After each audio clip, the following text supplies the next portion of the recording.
My name is Emily Burke, and I'd like to tell you about the Dakota Access Pipeline.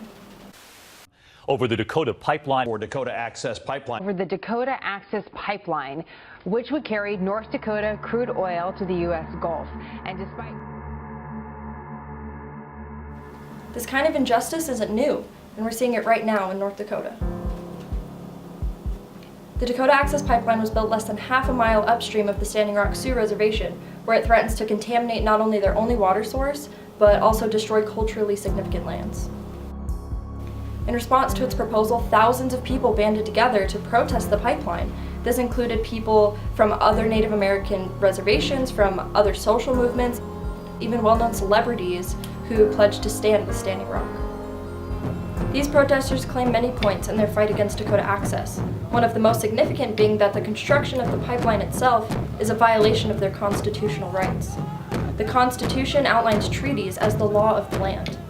In 1851, the Treaty of Fort Laramie was signed between the Sioux Nation and the U.S. government, designating the boundaries of the Sioux Reservation. The land that Dakota Access has been constructed on falls within those boundaries. However, in 1958, a law was passed by Congress stating that such treaties could be abrogated and rescinded for the sake of acting under eminent domain and taking necessary land. Because of this retraction of the 1851 treaty, the Dakota Access Pipeline is beyond Sioux jurisdiction. The pipeline is also said to be a violation of the 14th Amendment rights. Surely if all people are entitled to life, liberty, and happiness, they're also entitled to a safe living environment despite their race or their income. Dakota Access and its inherent dangers denies the Sioux people of this right. Because of this blatant disregard for the rights of the Sioux people, many argue that those behind the pipeline are guilty of acting under environmental racism. The strongest piece of evidence for this claim is the fact that the pipe was rerouted from its original plan. One of the possible routes for Dakota Access was requested to be just upstream of the town of Bismarck, North Dakota.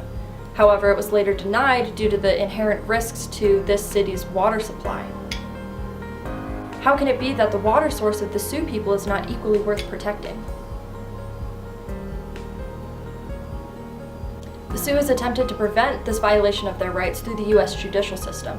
However, the courts decided that the tribe didn't have significant evidence to prove that it was at substantial risk if the pipeline was delayed, so they denied the motion.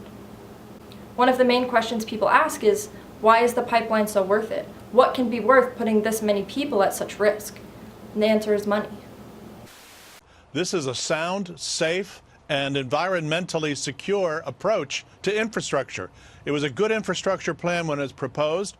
State revenue rose $43.5 million for the first 5 months of the pipeline. And you can see $100 million a year additional tax revenue. Yes, the pipeline made jobs, and yes, the pipeline brought economic profit to the United States. But at the same time, why is it up to the politically elite to determine who pays for this economic benefit? Every time, it's going to be those communities who lack the political power to fight back. It's all about having a voice loud enough to be heard. And that means that people who are or aren't directly involved with this particular battle need to join together, to join forces and to make change. Help those in need and pledge to stand with Standing Rock. We will stand our ground, way high, oh. No dapple, we won't back down.